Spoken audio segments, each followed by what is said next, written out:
آج زندگی کی ترتیب ایسی بن گئی ہے کہ ہر بندہ اپنی جنت سجانے میں لگا ہوا ہے۔ اللہ تعالیٰ نے تو ایمان والوں کے لیے آخرت میں جنت بنائی، لیکن نفس انسانی اسی دنیا میں اپنی جنت بنانا چاہتا ہے۔ میرا گھر ایسا ہو، میری بیوی ایسی ہو، میرے بچے ایسے ہوں، کپڑے ایسے ہوں، گاڑی ایسی ہو، بزنس ایسا ہو، میری عزت ایسی ہو۔ ان تمام چیزوں میں خوب سے خوب تر کی تلاش میں آج زندگی بسر ہو رہی ہے۔ گویا ہر بندہ اپنی پسند کی جنت بنانے میں لگا ہوا ہے، اور یہ اسے معلوم نہیں کہ دنیا کی اس جنت کو جو بنانے میں لگا ہوں یہ بھی ہمیشہ نہیں رہے گی، اور میں بھی اس میں ہمیشہ نہیں رہوں گا۔ بہت لوگ آئے جن کے پاس خزانے تھے اور انہوں نے اپنے من پسند کی زندگی گزارنے کے لیے انتظامات کیے، لیکن بالآخر وہ دنیا سے چلے گئے۔ وہ اس بات کو بھول گئے کہ ہم تو راستے کے راہی تھے، مسافر تھے۔ ہم نے اپنی منزل کی تیاری کرنے کی بجائے راستے میں ہی اپنا وقت ضائع کر دیا۔ جس طرح کوئی بھی عقل مند انسان پل کے اوپر گھر نہیں بناتا، اسی طرح کوئی بھی عقل مند انسان دنیا سے دل نہیں لگاتا۔ ہم یہاں مہمان ہیں۔ نبی علیہ السلام نے ارشاد فرمایا، کن فی الدنیا کأنک غریب، تم دنیا میں ایسے زندگی گزارو جیسے کوئی پردیسی ہوتا ہے۔ ہمارا وطن اصلی جنت ہے، دنیا وطن اقامت ہے۔ کچھ وقت کے لیے ہم یہاں بھیجے گئے اور وہ وقت بھی تیاری کے لیے دیا گیا، لیکن ہم اصلی مقصد کو بھول کر ساری امیدیں، ساری آرزویں، ساری تمنائیں اسی دنیا میں لگا لیتے ہیں۔ بیٹے کی شادی کرنی ہے تو ایسی کریں کہ بس لوگ یاد ہی رکھیں، بیٹی کی شادی کرنی ہے تو بس ایسے کرنی ہے کہ پھر لوگ یاد رکھیں۔ یہ جو ہمارے نفس کے اندر ایک چاہت ہے نا کہ ہم اپنی من پسند کا ہر کام کر لیں، یہ انسان کو برباد کر دیتی۔ اس لیے پھر وہ اپنی آرزوؤں کو پورا کرنے کے لیے جائز ناجائز کی تمیز کو ختم کر دیتا ہے۔ اسے اپنی منشا کو پورا کرنا ہے، اللہ تعالیٰ کی منشا کو پورا کرنا اسے یاد نہیں رہتا، اور یہی دھوکہ ہے۔ اس لیے دنیا کو دار الغرور کہا، دھوکے کا گھر۔ یہ دھوکہ لکھے پڑھوں کو بھی لگ رہا ہے، عقل مندوں اور سمجھداروں کو بھی لگ رہا ہے، دانا اور بینا لوگوں کو بھی لگ رہا ہے۔ بڑی اچھی صلاحیتوں والے لوگ ہیں، لیکن ان کی زندگی کا مرکز و محور اسی دنیا کی آسائشیں۔ اللہ تعالیٰ ارشاد فرماتے ہیں، قُلْ هَلْ نُنَبِّئُكُمْ بِالْأَخْسَرِينَ أَعْمَالًا، کیا میں تمہیں نہ بتاؤں کہ اعمال میں سب سے زیادہ خسارہ پانے والے لوگ کون ہیں؟ الذین ضل سعیہم فی الحیات الدنیا، وہ لوگ جن کی ساری کوششیں اسی دنیا کی زندگی کو بنانے میں لگ گئیں، وہم یحسبون انہم یحسنون صنعا، اور وہ سمجھتے ہیں کہ ہم تو بڑے اچھے کام میں لگے ہوئے ہیں۔ آج بے نمازی سے پوچھئے کیا حال ہے، جواب ملے گا جو گزر جائے واہ واہ ہے۔ اب سوچئے کہ دن رات تو اللہ تعالیٰ کی نافرمانی ہو رہی ہے، آخرت بگڑ رہی ہے، جہنم کے جانے کا راستہ ہموار ہو رہا ہے، اور پوچھنے پہ جواب ملتا ہے کہ جو گزر جائے واہ واہ ہے۔ تو یہ غفلت کیسے دور ہو؟ اس کے لیے ہمیں ان محفلوں میں اندر اور من کی آنکھ کو کھولنے کی ضرورت ہے۔ آج تو بچی پیدا ہوتی ہے تو ماں کو فکر لگ جاتی ہے کہ یہ جب جوان ہو کر شادی شدہ بنے گی تو جہیز کیسے اس کو اچھا دے سکوں گی۔ ہر ماں سمجھتی ہے کہ اگر بیٹی اچھا جہیز لے کر نہ گئی تو سسرال والوں میں اس کی کیا عزت ہوگی۔ ابھی بچی تو گڑیوں میں کھیل رہی ہے، کھلونوں میں ہے۔ ماں اپنے بارے میں کیوں نہیں سوچتی کہ میں نے بھی اپنے اللہ رب العزت کے دربار میں پیش ہونا ہے، اگر میں وہاں نیکیوں کا جہیز لے کر نہ گئی تو میری وہاں عزت کیا ہو، میں اپنے رب کو کیا منہ دکھاؤں گی۔ ذرا سی کوئی بات ہوتی ہے، تقریب میں جانا، لوگوں سے ملنا، عورتیں فوراً منہ دھوتی ہیں، کپڑے اچھے پہنتی ہیں، تیار ہوتی ہیں۔ کیا معاملہ؟ ہر ملاقات کے لیے تیاری، ہر تقریب کے لیے تیاری۔ تو قیامت کے دن اللہ رب العزت سے بھی تو ملاقات ہونی ہے۔ اللہ تعالی ارشاد فرماتے ہیں من کان یرجو لقاء ربہ، جس کو یقین ہو کہ میں نے اپنے اللہ سے ملاقات کرنی ہے، فلیعمل عملا صالحا، اسے چاہیے کہ وہ نیک اعمال کرے، ولا یشرک بعبادۃ ربہ احدا، اپنے رب کی عبادت میں کسی کو شریک نہ بنائے، یعنی اپنے دل میں کسی غیر کی محبت کو نہ آنے دے۔ یہ جو نفسانی، شیطانی، شہوانی تعلقات ہوتے ہیں، یہ حقیقت میں شرک ہوتا ہے۔ بندہ سمجھتا ہے بس تو میرا دین ایمان سجنا، وہ محبت جو اللہ رب العزت کا حق ہے ہم وہ مخلوق کو دے رہے ہوتے ہیں۔ ایسے چھاپ لگ جاتی ہے کسی تصویر کی کہ دن میں بھی اسی کا خیال، رات میں بھی اسی کا خیال، اسی کے فون کی انتظار، اسی سے بات کرنے کو بے قرار۔ وَمِنَ النَّاسِ مَن يَتَّخِذُ مِن دُونِ اللَّهِ أَندَادًا يُحِبُّونَهُمْ كَحُبِّ اللَّهِ، یہ بت ہیں جو انسان بت پرست بنتا ہے۔ شہوت پرستی، زن پرستی، زر پرستی، نفس پرستی، یہ سب کی سب بت پرستی ہی کی اقسام ہیں، خدا پرستی کوئی اور چیز ہوتی ہے۔ تو آج آپ اگر غور کریں تو ہماری آرزوئیں اور تمنائیں سب اسی دنیا کے بارے میں، الا ما شاء اللہ، کاش کہ ہم اللہ رب العزت کی رضا کو اپنی آرزو بنا لیتے۔ تیری دعا سے قضا تو بدل نہیں سکتی، مگر ہے اس سے یہ ممکن کہ تو بدل جائے۔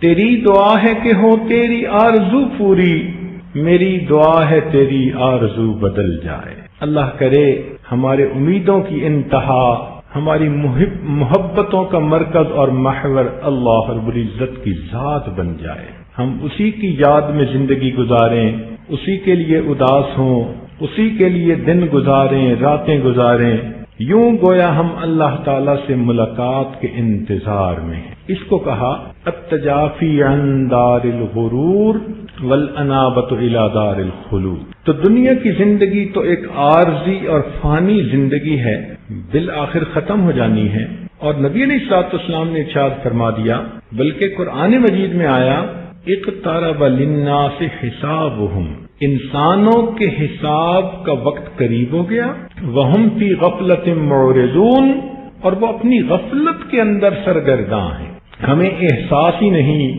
ہر دن ہمیں ہماری قبر کے قریب سے قریب تر کر رہا ہے، ہماری زندگی کی مہلت کم ہوتی چلی جا رہی ہے، اور ہم اس بات سے بے پرواہ ہو کر زندگی گزارتے ہیں۔ امام غزالی رحمۃ اللہ علیہ فرماتے ہیں، اے دوست تجھے کیا معلوم کہ بازار میں وہ کپڑا پہنچ چکا ہو جسے تیرا کفن بننا ہے۔ ہم موت کو بھول جاتے ہیں، موت تو ہمیں نہیں بھولتی، تو اس کے لیے بہتر یہ کہ ہم اپنے آپ کو آخرت کے لیے تیار کر لیں، اپنے پروردگار کو راضی کرنے کے لیے کوششیں کر لیں۔ نبی علیہ الصلوۃ والسلام نے قرب قیامت کی بہت سی علامات بتائیں، جن میں سے آج کتنی علامتیں ہم اپنی آنکھوں سے پوری ہوتے ہوئے دیکھ رہے ہیں۔ مثلاً ایک حدیث پاک میں نبی علیہ السلام نے ارشاد فرمایا، جب مکہ مکرمہ کے پیٹ کو چیر کے راستے بنا دیے جائیں، کیا مطلب؟ آج پہاڑوں کے اندر ٹنلز بنا کر انٹرنل رنگ روڈ اور آؤٹر رنگ روڈ بنا دی گئی ہیں، آنکھ سے بندہ دیکھتا ہے کہ مکہ مکرمہ کے پیٹ کو چیر کے راستے بنا دیے گئے ہیں، اور پھر فرمایا کہ جب مکانات پہاڑوں کے برابر اونچے ہو جائیں، آج آپ حرم سے باہر نکلیں تو آپ کو سامنے جو ہوٹل نظر آتے ہیں ان کی بلندی پہاڑوں سے بھی زیادہ اونچی ہے۔ 1400 سال پہلے جب سنگل سٹوری مکان بنانے کی عادت عام تھی، مشینری بھی نہیں تھی اور سول بلڈنگز کا ڈیزائن بھی نہیں تھا، اس وقت یہ بات کر دینا کہ جب مکانات پہاڑوں کے برابر اونچے ہو جائیں، یہ عام بندے کے بس کی بات نہیں۔ ایسے لگتا ہے کہ نگاہ نبوت آج کے ان حالات کو اپنی آنکھوں سے دیکھ کے بات کر رہی تھی۔ تو اس حدیث پاک میں جو دو نشانیاں ہیں، ہم اپنی آنکھوں سے پوری ہوتے ہوئے ان کو دیکھ رہے۔ تو فرمایا جب مکہ کے پیٹ کو چیر کے راستے بنا دیے جائیں اور عمارتیں پہاڑوں کے برابر اونچی ہو جائیں تو تم قیامت کا انتظار کرنا۔ ایک حدیث پاک میں آتا ہے کہ ایک مرتبہ مدینہ طیبہ میں زور کی آندھی آئی، تو ام المومنین میں سے کسی نے یہ کہہ دیا کہ اے اللہ کے نبی کہیں قیامت تو نہیں آ گئی؟ تو نبی علیہ الصلوۃ والسلام لیٹے ہوئے تھے، آپ اٹھ کر بیٹھ گئے اور فرمانے لگے کہ قیامت کیسے آ سکتی ہے؟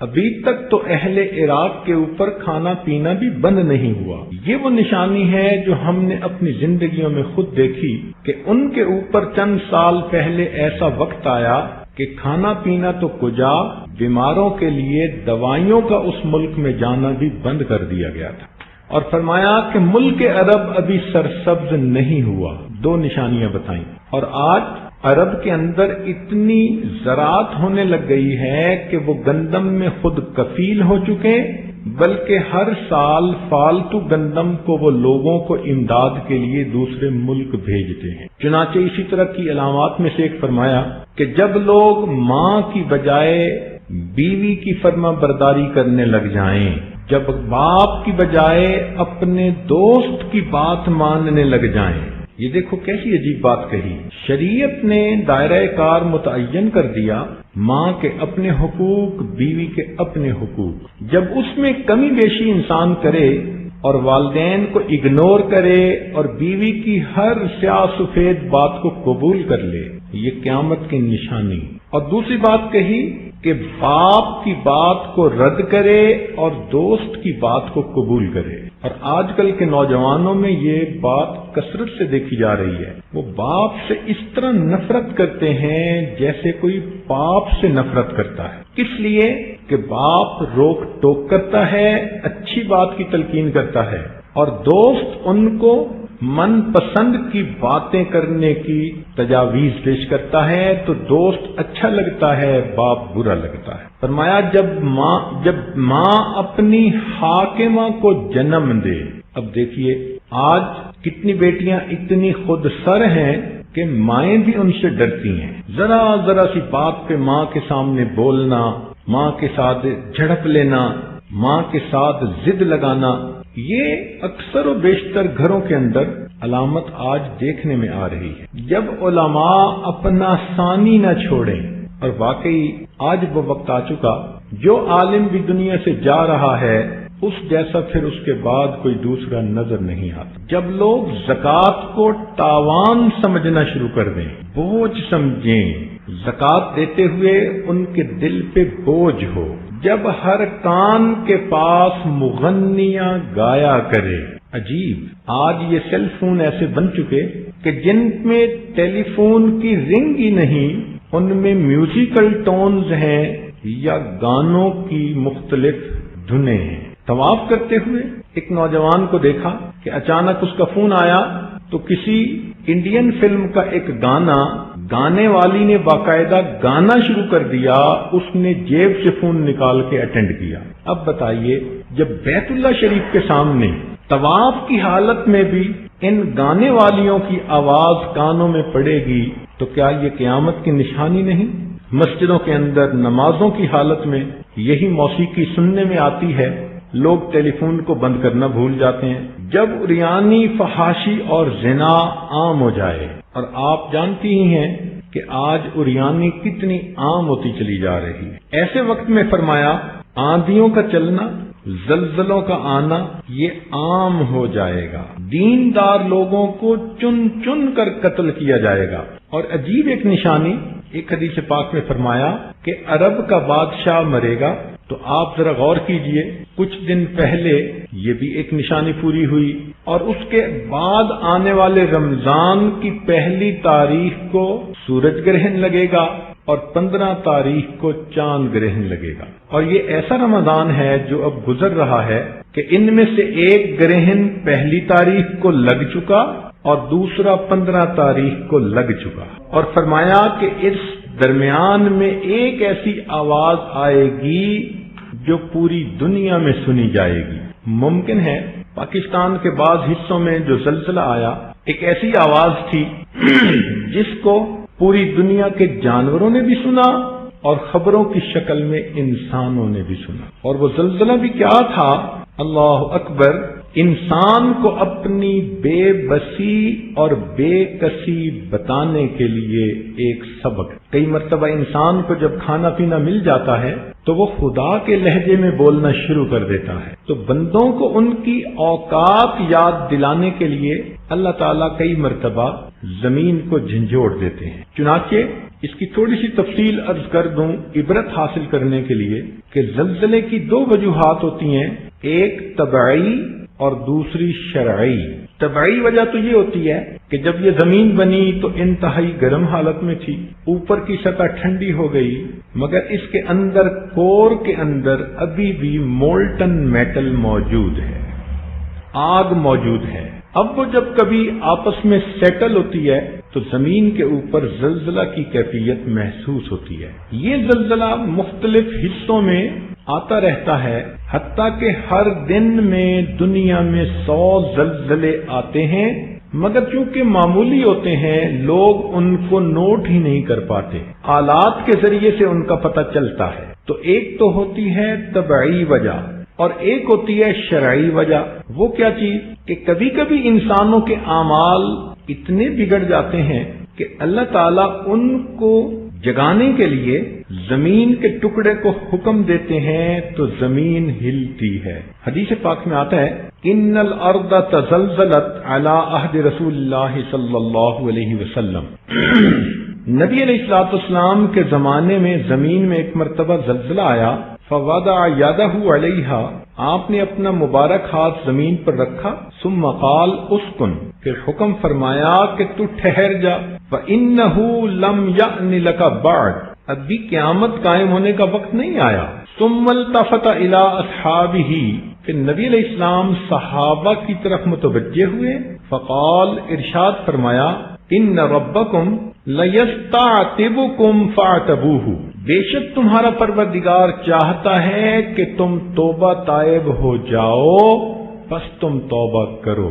تو گویا نبی علیہ الصلوۃ والسلام کی زبان فیض ترجمان سے یہ پتہ چلا کہ انسانوں کو اللہ تعالیٰ چاہتے ہیں کہ وہ توبہ تائب ہوں، اپنی غفلتوں سے، سستی سے، گناہوں سے، بدکاریوں سے. تو اللہ رب العزت اس کے لیے زمین کو ہلا دیتے ہیں. چنانچہ ایک اور روایت میں ہے زلزلت المدینہ علی عہد عمر رضی اللہ تعالی عنہ، عمر لانو کے زمانے میں، زمانے خلافت میں مدینہ میں زلزلہ آیا. فقال ما ھذا، آپ نے حیران ہو کر کہا یہ کیا ہے؟ ما اسرع ما احدثتم لئن عادت لا تجدونی فیہا، تم میں سے کون ہے جس نے کسی نئی بات کا ارتکاب کیا، اگر ایسا پھر ہوا تو میں تمہارے درمیان نہیں رہوں گا. یعنی انہوں نے یہ کہا کہ یہ زلزلہ کسی نہ کسی عمل کی وجہ سے آ جاتا. چنانچہ حدیث پاک میں ہے کہ سیدہ عائشہ صدیقہ رضی اللہ تعالی عنہا سے پوچھا گیا کہ زلزلہ کیوں آتا ہے، تو انہوں نے فرمایا کہ جب عورتیں غیر مردوں کے لیے خوشبوئیں استعمال کریں. کیا عجیب بات کہی. اور آج آپ دیکھیں تو عورتیں خامند کے لیے تو خوشبو کم استعمال کرتی ہیں اور باہر نکل کر تقریبات میں جانے کے لیے خوشبوئیں زیادہ استعمال کرتی. کتنی نوجوان بچیاں ہیں سکولوں میں خوشبوئیں لے کے جاتی ہیں، اپنے کزنز کے لیے خوشبوئیں استعمال کرتی ہیں. تو جب عورت کی نیت یہ ہے کہ میں خوشبو بدن پہ اس لیے لگاؤں کہ غیر محرم میری طرف متوجہ ہو، تو یہ ایک علامت بتائی. اور دوسری علامت بتائی کہ جب غیر مردوں کے سامنے عورتیں ننگی ہونے میں جھجک محسوس نہ کریں. اب دیکھیے یہ کتنی عجیب علامت بتائی کہ جب عورتوں کو جھجک ہی محسوس نہ ہو. اب دیکھیں اس ننگا ہونے کے بھی درجات ہیں. چہرے کا ننگا ہونا اس کو تو برا ہی نہیں سمجھتی، یہ تو ہمارے کزن ہیں، یہ خالہ کا بیٹا، یہ ماموں کا بیٹا. تو اپنے رشتہ داروں میں بے محابہ کھلے چہرے کے ساتھ سب مردوں سے ملتی ہیں. اس گناہ کا ارتکاب تو عام ہو گیا ہے. اور کچھ کہتی ہیں کہ جی چہرے کا تو پردہ ہی نہیں، مفتیہ بھی بن بیٹھتی ہیں. ان سے ایک بات پوچھوں کہ احرام کی حالت میں عورت کو جو حکم دیا گیا کہ چہرے کو کپڑا نہ لگے، یہ اس بات کی دلیل نہیں کہ احرام کے علاوہ حالت میں چہرے پہ کپڑا ہونا چاہیے. اگر چہرے پہ کپڑا تھا ہی نہیں تو احرام کی حالت میں کہنے کی کیا ضرورت تھی کہ چہرے کو کپڑا نہ لگے. اب اس کا یہ مطلب نہیں کہ احرام کی حالت میں چہرہ کھول لیں، نہیں، اس طرح سے کپڑا لیں کہ وہ چہرے سے ذرا دور رہے مگر غیر محرم مردوں سے پردہ کرنا تو لازم ہے۔ قرآن عظیم الشان میں اللہ تعالیٰ امہات المومنین کو فرماتے ہیں، صحابہ کو فرماتے ہیں کہ جب تم نے ایک دوسرے سے کوئی چیز لینی ہو فَاسْأَلُوهُنَّ مِنْ وَرَاءِ حِجَابٍ، تم پردے کے پیچھے سے ان سے سوال کرو۔ اگر چہرے کا پردہ نہیں تھا تو پھر پردے کے پیچھے کی کیا بات تھی؟ آخر قرآن کے یہ الفاظ کیوں موجود ہیں؟ تو آج کھلے چہرے کے ساتھ سب کے سامنے چلے جانا اس کو تو معیوب ہی نہیں سمجھتی۔ اور اس سے آگے کتنی نوجوان بچیاں ایسی ہیں جو اپنا سر ہی نہیں ڈھانپتی، تو سر ننگا کرنا، سینہ نہیں ڈھانپتی، بازو بھی آدھے آدھے ننگے ہوتے ہیں۔ تو اس ننگے پن کے بھی درجات ہیں۔ بہت ساری بچیاں ایسی ہیں جو کسی نہ کسی درجے میں آج اس گناہ کی مرتکب ہو رہی ہیں، اور گھر میں کام کرنے والے مردوں کو تو وہ اپنا محرم سمجھتی ہیں، حالانکہ یہ کام کرنے والے مرد ان کے غلام تو نہیں نا۔ تو جو فرمایا کہ جب عورتیں غیر مردوں کے سامنے ننگی ہونے میں جھجک محسوس نہ کریں، کیا آج گھر کے کام کرنے والے مردوں کے سامنے کھلے چہرے آنے پر کوئی جھجک محسوس کرتی ہے؟ تو معلوم ہوا کہ اس میں ہم بھی کسی نہ کسی درجے ملوث ہیں۔ تو تین باتیں ام المومنین نے فرمائی۔ ایک بات، جب عورتیں غیر محرم مردوں کی نیت سے خوشبوئیں استعمال کریں، جب عورتیں غیر محرم مردوں کے سامنے ننگی ہونے میں جھجک محسوس نہ کریں، جب شراب اور موسیقی عام ہو جائے تو تم زلزلوں کا انتظار کرنا۔ اسی لیے عبداللہ ابن مسعود اللہ عنہ نے فرمایا، ما ظہر فی قوم الزنا ولا ربا الا احلوا بانفسہم عقاب اللہ، کسی قوم میں زنا اور ربا ظاہر نہیں ہوتا۔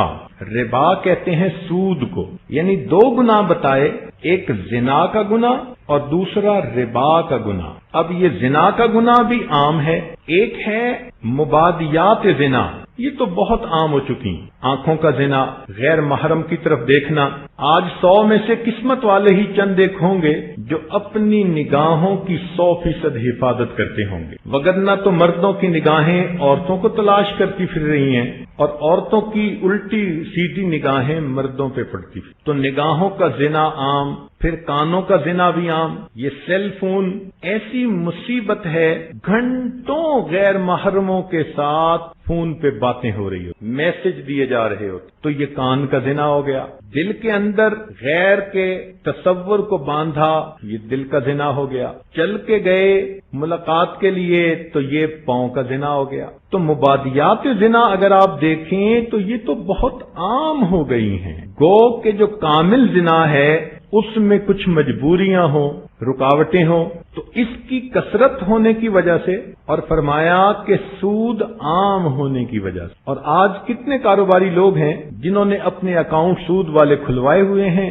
اور یہ ایسا ہی ہے جیسے پاک چیز میں پیشاب کی ملاوٹ کر لی جاتی، تو وہ پوری کی پوری ناپاک ہو جاتی۔ فرمایا جب کسی قوم میں یہ دو چیزیں ظاہر ہو جائیں تو وہ اپنے آپ کو اللہ کے غصے کے لیے، عذاب کے لیے حقدار بنا دیتے۔ پہلی امتوں کو بھی ان کی معصیتوں کی سزا زلزلے کے ساتھ دی گئی، چنانچہ اہل مدین کے اندر اونچ نیچ تھی، ناپ تول کی۔ اللہ تعالیٰ فرماتے ہیں فَأَخَذَتْهُمُ الرَّجْفَةُ، ان کے اوپر اللہ تعالیٰ نے یہی عذاب بھیجا۔ حضرت موسیٰ علیہ السلام کے ساتھ 40 لوگ گئے تھے کوہ طور پر، لیکن پھر انہوں نے بہانے بازیاں شروع کی کہ ہمیں کیا پتا اللہ سے ہم کلامی ہوئی یا نہیں۔ اللہ تعالیٰ فرماتے ہیں فَلَمَّا أَخَذَتْهُمُ الرَّجْفَةُ، قارون نے اللہ تعالیٰ کے حکم کو پورا کرنے میں کوتاہی کی۔ اللہ تعالیٰ فرماتے ہیں فَخَسَفْنَا بِهِ وَبِدَارِهِ الْأَرْضِ، ہم نے اس کو اور اس کے گھر کو زمین کے اندر دھنسا دی۔ تو اب دیکھیے کہ ان گناہوں کی وجہ سے زلزلوں کا آنا عام ہو جائے۔ آپ یہ مت سوچیں کہ زمین کے اس حصے میں تو زلزلے نہیں آتے۔ جب شرعی وجوہات ہوتی ہیں تو کسی بھی زمین کے ٹکڑے کو اللہ تعالیٰ ہلا سکتے۔ پرانے فالٹس جو ہزاروں سال پہلے کے خاموش ہوتے ہیں، اللہ تعالیٰ ان کو زندہ کر دے۔ ایک سوال پیدا ہوتا ہے کہ زلزلہ آئے تو کیا کریں؟ چنانچہ ابن قیم رحمۃ اللہ علیہ نے الجواب الکافی میں لکھا کہ عمر بن عبدالعزیز رحمۃ اللہ علیہ نے مکتوب لکھا اپنے گورنروں کو کہ جب بھی تم زمین میں زلزلہ محسوس کرو تو تم اللہ تعالیٰ کے سامنے اپنے گناہوں کی توبہ کرو میدان میں نکل کر اللہ کے سامنے گریہ زاری کرو، دعا کرو اور اپنے مال کو اللہ کے راستے میں صدقہ دو۔ علماء نے لکھا ہے کہ ایسے وقت میں دعائیں پڑھنی چاہیے جو انبیاء کرام نے پڑھی تھیں اور اللہ تعالیٰ نے ان کو مصیبتوں سے نکالا تھا۔ مثال کے طور پہ ربنا ظلمنا انفسنا وَإِن لَّمْ تَغْفِرْ لَنَا وَتَرْحَمْنَا لَنَكُونَنَّ مِنَ الْخَاسِرِينَ، یہ سیدنا آدم علیہ السلام کی دعا، اس کے بدلے اللہ تعالیٰ نے ان سے مصیبت کو ٹال دیا تھا۔ تو یہ زلزلہ بھی ایک مصیبت ہوتی ہے، ایسے وقت میں اس دعا کو پڑھ لینے کا فائدہ۔ اور بعض علماء نے لکھا کہ سیدنا یونس علیہ السلام کی قوم پر عذاب آیا تھا، مگر قوم نے کہا تھا لا الہ الا انت سبحانک انی کنت من الظالمین۔ نہیں، حضرت یونس علیہ السلام جب مچھلی کے پیٹ میں چلے گئے تھے تو انہوں نے وہاں پر ان الفاظ کے ساتھ اللہ رب العزت کے سامنے آہوزاری کی تھی۔ اللہ رب العزت نے ان کو مچھلی کے پیٹ سے باہر نکال دیا۔ اسی طرح انسان کسی مصیبت کے پیٹ میں پھنس جائے تو ان کلمات کو پڑھنے کے لیے اس مصیبت کی مچھلی کے پیٹ سے اللہ تعالیٰ اس بندے کو نکال دے۔ در مختار کتاب الکسوف میں لکھا ہے کہ اگر زلزلہ آئے صلی الناس فرادا فی منازلہم، لوگوں کو چاہیے کہ اپنے گھروں میں الگ الگ نماز پڑھیں، وَإِن شَاءُوا دَعَوْا، اور اگر وہ چاہیں تو دعا کریں، وَلَمْ يُصَلُّوا، اگر نماز نہیں پڑھ سکتے، وَالصَّلَاةُ أَفْضَل، لیکن نماز پڑھنا افضل ہے، کیونکہ حدیث پاک میں آتا ہے کہ کان رسول اللہ صلی اللہ علیہ وسلم اذا حزبہ امر فزع الی الصلاۃ، نبی علیہ السلام کو جب بھی کوئی امر پیش آتا تھا تو وہ فوراً نماز کی طرف متوجہ ہوا کرتے۔ ایک اور بھی سوال ذہن میں پیدا ہوتا ہے کہ جب زلزلہ آتا ہے تو اکثر لوگوں کو دیکھا کہ کمروں سے نکل کر باہر کھلی فضا میں آتے ہیں۔ اب کیا کرنا چاہیے، لوگوں کو اس کا پتہ نہیں ہوتا۔ بعض لوگ اسے اچھا سمجھتے ہیں، بعض توکل کے خلاف سمجھتے ہیں۔ شریعت کا حکم کیا ہے؟ تو در مختار کتاب الفرائض میں ہے کہ اگر کوئی بندہ ایسی جگہ پر تھا اخذتہ الزلزلہ فی بیتہ، اگر زلزلہ اس کو آیا اور وہ گھر میں تھا، ففر الی الفضاء، اور وہ نکل کے کھلی فضا میں آ گیا، لا یکرہ، اس میں کوئی کراہت نہیں، بل یستحب، بلکہ یہ بہتر ہے، مستحب ہے، لفرار النبی صلی اللہ علیہ وسلم من الحائط المائل، کہ نبی علیہ السلام ایک مرتبہ جھکی ہوئی دیوار کے پاس سے گزرنے لگے تھے تو آپ تیزی سے اس کے نیچے سے الگ ہو گئے۔ تو جس طرح گرتی دیوار کے نیچے سے اللہ رب العزت کے پیارے محبوب صلی اللہ علیہ وسلم ہٹ گئے تھے زلزلے کے وقت میں، کمرے سے ہٹ کے کھلی فضا میں آ جانا یہ بھی مستحب کہلائے۔ مگر ایک بات اور سمجھیے کہ جن لوگوں پہ یہ زلزلہ آیا وہ ہم سے زیادہ برے نہیں تھے، ہم ان سے زیادہ نیک نہیں ہیں، بس یہ ایک تکوینی فیصلہ تھا کہ زمین کے اس ٹکڑے کو اللہ نے جھنجھوڑ دیا اور ہمیں اللہ نے زندہ رکھا عبرت حاصل کرنے کے، ہمیں اللہ نے زندہ رکھا سبق حاصل کرنے کے۔ اگر تو ہم سبق حاصل کر لیں گے تو ہمارا فائدہ، اور اگر حاصل نہیں کریں گے تو بالآخر جانا تو ہم نے بھی ہے۔ زندگیوں کو بدلنے کی نیت کر لیجئے۔ یہ زلزلہ جو آیا، ان جگہوں کو جا کر لوگوں سے ملنے کے موقع ملا، انہوں نے جو حال احوال سنائے وہ تو عجیب تھے، اس لیے کہ کچھ زلزلے ایسے ہوتے ہیں کہ جن میں مکان اچھے بنے ہوں تو وہ بچ جاتے ہیں، اور کچھ زلزلے ایسے ہوتے ہیں کہ مکانوں کا اچھا بننا اس میں کوئی معنی ہی نہیں رکھتا۔ وہ کیسے؟ عام طور پر زلزلے دائیں بائیں آتے ہیں اور جھٹکے دیتے ہیں مکانوں کو، تو جو کنکریٹ کے بنے ہوئے، سٹیل کے بنے ہوئے اچھے مکان ہوتے ہیں وہ ود سٹینڈ کر جاتے ہیں۔ مگر یہ تو زلزلہ عجیب تھا، یہ زمین اوپر نیچے ہو رہی تھی، اوپر نیچے۔ چنانچہ ایک شخص نے خود یہ بتایا کہ جب زلزلہ آیا تو یکدم زمین ایسے بن گئی جیسے کپاس کی طرح ہوتی ہے، اور میں اپنی گردن تک زمین کے اندر دھنس گیا، اور جب دوسری ویو آئی تو زمین نے مجھے اچھال کے باہر نکال دیا، اور اس طرح اللہ نے مجھے اس میں سے بچا لی۔ چنانچہ ہم نے مسجدیں دیکھی، 3 منزلہ مسجد تھی، اور اب اس کی آخری چھت زمین کے اوپر پڑی نظر آتی تھی، پوری کی پوری مسجد زمین کے اندر گڑ گئی تھی، یعنی جیسے کسی کیل کو کوئی شخص ٹھوکر لگا کر، ضرب لگا کر زمین میں گاڑ دیتا ہے، اس طرح پورے کے پورے مکان زمین کے اندر دھسا دیے۔ اب ایسے میں مکان کیا کریں گے؟ چنانچہ ہمارے ایک عالم ہیں قریبی تعلق والے، بہت ہی عزیز ہیں، وہ اپنے گاؤں میں گئے کہ میں والدین کا جا کے پتہ کروں، ان کو ایک دن پورا لگا اور ان کو اپنا گاؤں ہی کہیں نہیں ملا۔ وہ حیران تھے، میں نے زندگی گزاری یہاں، میرا گاؤں کہاں؟ بالآخر وہاں کے کسی بندے نے کہا کہ یہ جو دو پہاڑ ہیں تم یاد کرو، ان کی چوٹیاں تمہیں جانی پہچانی نظر آتی ہیں؟ اس نے کہا یہ دو پہاڑ دونوں قریب ہو گئے اور پوری کی پوری بستی ان پہاڑوں کے نیچے دب گئی۔ چنانچہ اس عالم کے 325 رشتہ دار اس میں فوت ہو گئے۔ اب بتائیے، چند منٹ کا زلزلہ اور ایک بندے کے 325 رشتہ دار دنیا سے چلے جاتے۔ ہمارے ہاں ایک بچی جامعہ میں پڑھتی ہے، اس کے ماں باپ، بہن بھائی، ان کے چھوٹے بچے جتنے بھی تھے، سارے کے سارے اپنے گھر سمیت زمین کے اندر چلے گئے۔ اب وہ اکیلی بچی دنیا میں موجود۔ یہ عبرت کی باتیں ہیں ہمیں جھنجھوڑنے کے لیے کہ ہم ذرا آنکھیں کھولیں کہ ہمارے ساتھ بھی کیا معاملہ پیش آ سکتا ہے۔ چنانچہ ہمارے قریبی تعلق والے ایک دوست ہیں، یہ واقعہ ان کی کزن کے ساتھ پیش آیا۔ وہ ماشاءاللہ جوان العمر ہیں، ایک میجر کی بیوی ہیں۔ کہتی ہیں کہ میری ایک بیٹی ہے کوئی 4 سال کی، اور اللہ نے ایک بیٹا دیا، وہ ابھی 2-3 ماہ کا تھا۔ چنانچہ وہ، اس کا میاں اور دونوں بچے ایک ہی ڈبل بیڈ کے اوپر سو رہے تھے، تو وہ کہتی ہیں کہ اچانک چھوٹا بچہ ہلا جلا اور رویا جیسے اس کو فیڈ کی ضرورت ہوتی ہے۔ گو مجھے بہت نیند آئی ہوئی تھی مگر ماں تھی، میں اس نیند میں سے اٹھی کہ میں اپنے بچے کو فیڈر دوں۔ اچانک میری نظر جو ساتھ والی دیوار پر پڑی تو مجھے اس میں ایک دراڑ پڑتی نظر آئی۔ میں نے فوراً اپنے میاں کو جگایا کہ یہ دیوار میں کیا ہو رہا ہے۔ وہ اٹھا اور اس نے دیکھا تو وہ کہنے لگا یہ تو دیوار میں دراڑ آ رہی ہے اور کمرہ گر جائے گا۔ چنانچہ اس نے بیٹی کو اٹھایا، میں نے چھوٹے بیٹے کو اٹھایا۔ جیسے ہی ہم اپنے کمرے سے باہر نکلے، پیچھے ہمارے کمرے کی چھت زمین پر آ گئی۔ ہمارے سامنے بالکونی تھی، وہ بالکونی کی چھت بھی زمین پر آ گئی۔ ہم درمیان میں ایک جگہ پر ٹریپ ہو گئے۔ میرے میاں نے ایک بڑی اینٹ اٹھائی اور کھڑکی کو دے ماری۔ جیسے ہی کھڑکی ٹوٹی تو اس نے باہر چھلانگ لگائی اور مجھے کہا کہ جلدی سے مجھے بچے پکڑاؤ۔ وہ کہتی ہے میں نے بیٹے کو پکڑایا، اس نے لیا اور زمین پہ ڈال دیا، پھر بیٹی کو زمین پہ ڈال دیا۔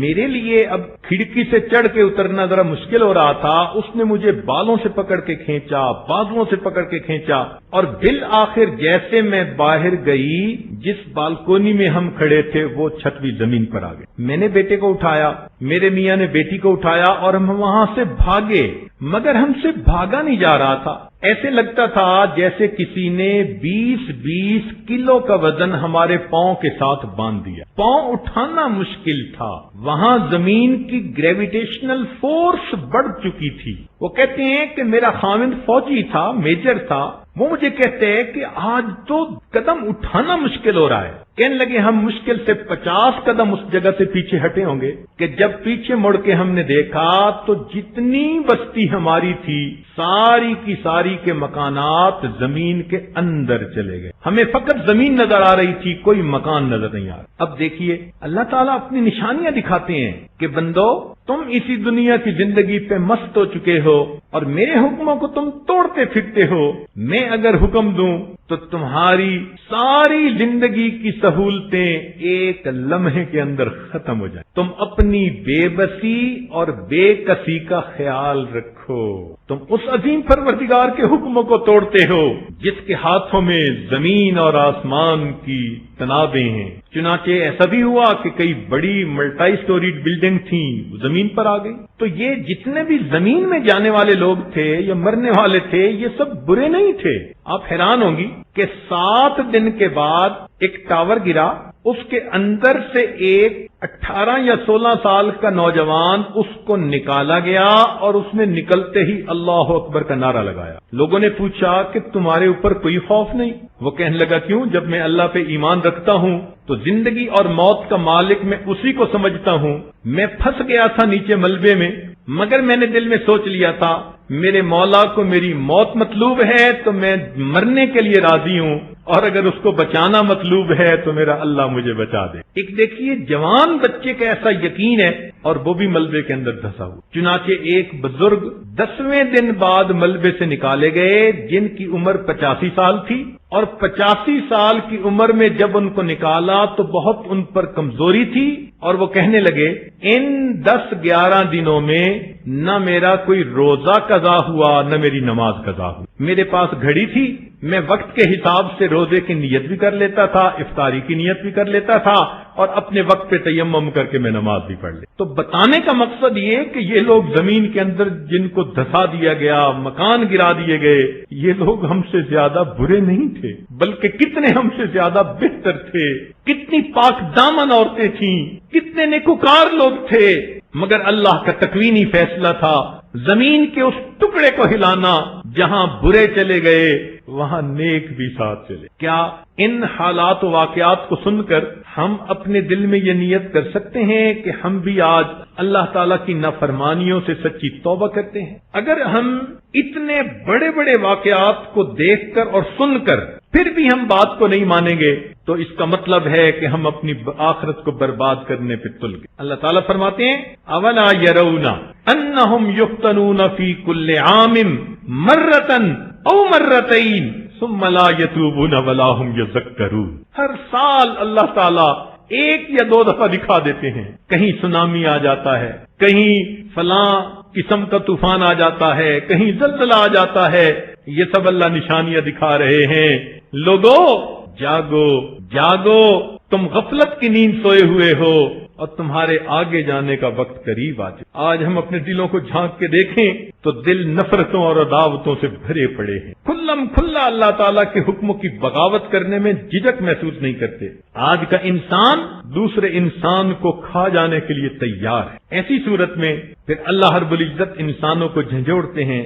آپ سوچئے یہ جو زلزلہ آیا، کتنے مویشی تھے وہ بھی دنیا سے چلے گئے، کتنی زراعت تھی وہ بھی زمین کے اندر چلی گئی، کتنے نیک لوگ تھے وہ بھی دنیا سے چلے گئے. اللہ رب العزت ہمیں عبرت کی نظر سے ان حالات کو سننے کی توفیق عطا فرما. ہمارے مشائخ نے فرمایا السعید من وعظ لغیرہ والشقی من وعظ لنفسہ.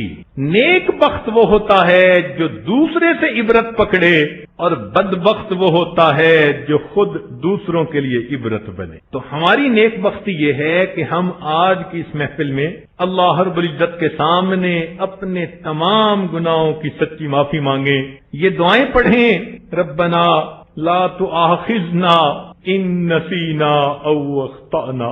اے پروردگار عالم ہمیں نہ پکڑ لیجئے گا اگر ہم بھول جائیں اور اگر ہم خطا کر بیٹھے. اور ہم نے تو یقیناً خطائیں کی ہیں، گناہ کیے ہیں، اس لیے ہمیں تو اور زیادہ اللہ تعالیٰ کے سامنے جھکنا چاہیے.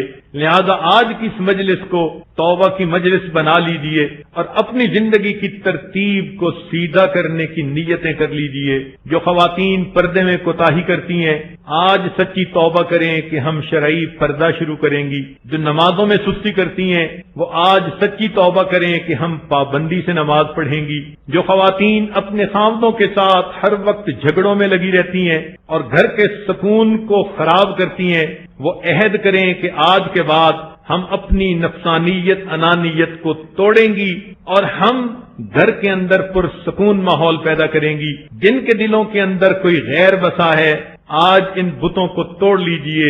بتوں کو توڑ تخیل کے ہوں کہ پتھر کے، اور ایک اللہ سے محبت کرنے کا عہد کر لیجئے. یہ رمضان مبارک اللہ نے آج ہمیں دیا، معلوم نہیں آئندہ رمضان کس کے نصیب میں ہوگا اور کس کے نصیب میں نہیں ہوگا. اور اس رمضان کے بھی چند دن باقی رہ گئے. جیسے مچھلی ہاتھ میں آتی ہے، پکڑے بندہ کوئی تو دیکھتے دیکھتے ہاتھوں سے نکل جاتی ہے. رمضان مبارک کا یہی حال. ایک وقت تھا ہم انتظار میں تھے کہ رمضان آئے گا، آج دیکھو چند دن باقی رہ گئے اور ان کے گزرنے میں بھی کوئی دیر نہیں لگنی. ہم سوچیں کیا ہماری مغفرت ہو چکی؟ کیا اللہ تعالیٰ نے ہماری بخشش کے فیصلے کر لیے؟ کیا ہم نے رو دھو کے اپنے رب کو منا لیا؟ اگر اس میں کوئی ہم کمی کر چکے ہیں تو جو راتیں باقی ہیں، جو دن باقی ہیں، اس میں اپنے اللہ کو منا لیجئے.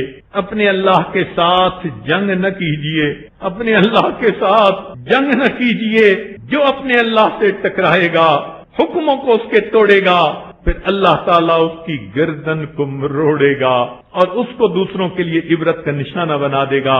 بندوں کو بندگی سجتی ہے. اللہ کے سامنے جھک جائیے، معافی مانگ لیجئے. میرے مولا بہت گناہگار ہیں، بہت خطا کار ہیں، مگر آپ نے ہی اللہ تعالیٰ ہمیں مہلت دی ہے. اب ہماری توبہ کو قبول کر لیجئے اور آئندہ نفس اور شیطان کے مکر و فریب سے ہمیں بچا لیجئے۔ آج ہم نئے سرے سے مسلمان ہو رہی ہیں اور ایک نئی ایمانی اسلامی قرآنی زندگی بسر کرنے کا دل میں ارادہ کر رہی ہیں۔ ذرا سوچئے، اس جسم کو آپ نے زندگی میں کتنی مرتبہ سجایا۔ مخلوق کی خاطر میں ابو سے ملنے جا رہی ہوں، امی سے ملنے جا رہی ہوں، میں میاں کے پاس جا رہی ہوں۔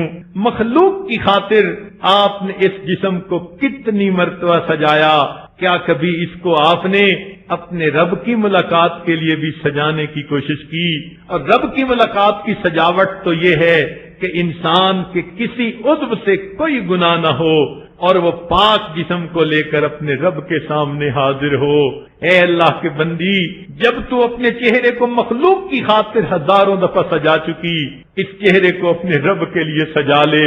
کبھی غسل کر اچھے صاف کپڑے پہن کے مصلی پہ آ کے کھڑی ہو جا، اللہ میں سلو کرنے کے لیے آئی ہوں، میرے مولا آج میں سب فاصلے ختم کرنے کے لیے آئی ہوں۔ اے اللہ، میں نفس کی جو ہے مکاریوں سے توبہ کر کے آج تیرے سامنے سر بسجود ہونے کے لیے آئی ہوں۔